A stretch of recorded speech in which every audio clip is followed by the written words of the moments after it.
Now, Amanda Owen is a busy woman. She's not content with looking after more than 1,000 sheep. She's got her 9 children. 9 children. A farm in the Yorkshire Dales, and is the author of 2 best-selling books. And she is here now. Good morning. Good morning. Actually, you've got the count wrong. Not with the sheep, not with the children. Oh. 3, this is my 3rd book. Oh, did we say 2? Yes, but this isn't best-selling yet, is it? Yeah, it is. It's number 4. Already? Is it number 4? It's number 4. Is it? You missed that one, yeah? Can you believe it? Oh, that's what I would call up north a complete cock-up. It's just random, isn't it? I mean, you couldn't make it up. They say the truth is stranger than fiction, don't they? Isn't it? Look, talk us through daily life on the farm. I remember it was, I can't think of her surname, Hannah Hawkswell, who, of course, became sort of very famous for living in the Dales and on her own. Did you know her? I know her. I got to know her. She was feisty. Oh, I can imagine. Now, you're not as isolated as Hannah was. She sort of was quite an isolated character, wasn't she? Times have changed, exactly. I mean, I suppose we're remote and cut off location-wise, the same as she was, but with the advent of technology, I'm a tweeter. I get in touch with the outside world via Tinternet. So.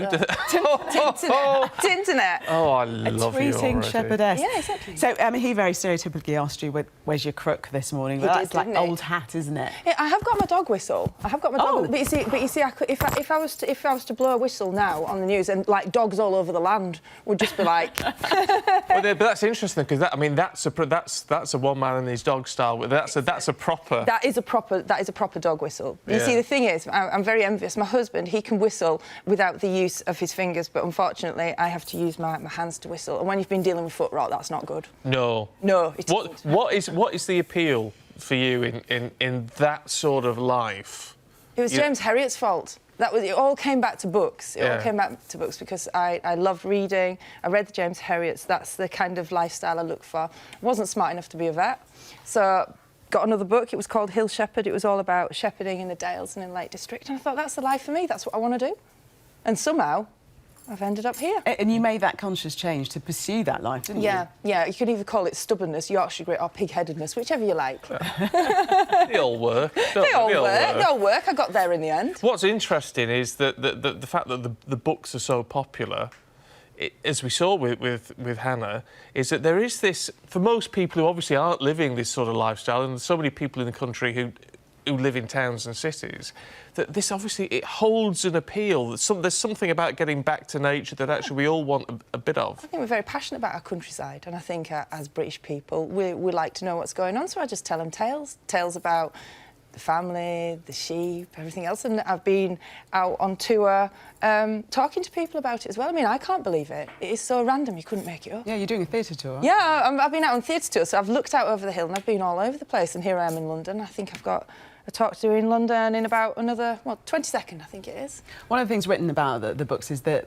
the humour in them and the sort of stories that you tell, and that's all coming from real experience, isn't it? Well, exactly. It isn't a glossed over, untrue picture of the countryside. It's how it is. That's what I like to tell, and for whatever reason, it seems to do really well. So I could just keep doing my thing, see where it takes me. But as funny as it is, I mean, it must be really hard work. Oh, it is. It is. I mean, honestly, I live like a life of 2 halves. It's like the glamour of today being here with you, and then it's like 2 hats, snot on the end of my nose. It's like the absolute opposite.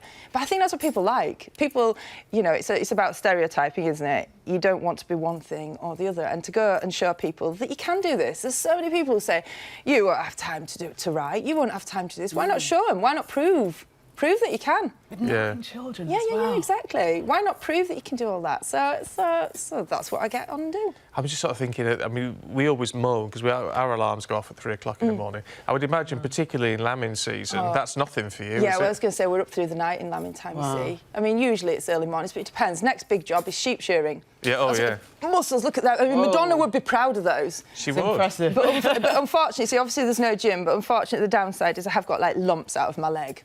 Because from the sheep's horns, you see, from shearing them. So you've got 1,000 to shear? Yes, we do them ourselves. That's a hands-on. Do you get the children involved? Of course I do. Of course I do. Workforce. Yeah, I'm afraid so. Workforce, exactly. But this life lessons. Yeah. They're learning all about the countryside. They're learning about the food. They're learning about everything. So actually, they learn about the birds and the bees for sure, don't they? Yeah. Yeah. And it's that whole. I guess with the food side as well. It's the whole sort of from the you know, the field to the plate sort of thing as Exactly. well. Farm to fork, Yeah. the circle of life. And no, I'm not going to sing it. Oh, well, look. Shame. Adventures of the Yorkshire Shepherdess. I write, I farm, I chase sheep about, but I do not sing. I have not got a record coming out. But best. Not yet. Not Wait till yet. your fitness video will all be coming. Number 4. Look, Best really of good them. to see you, thank you. And you as well. And what a delight to have Absolutely. another Northerner on the show. I love it. I must just say Go a on. shout out to Glenn Welsh. He's a shepherd, modernly known as a farm manager in East Ayrshire. So there's another shepherd out there. Hello, there is a few of us out there. Yeah, there is indeed. OK, let's get a quick check on the sports headlines for you.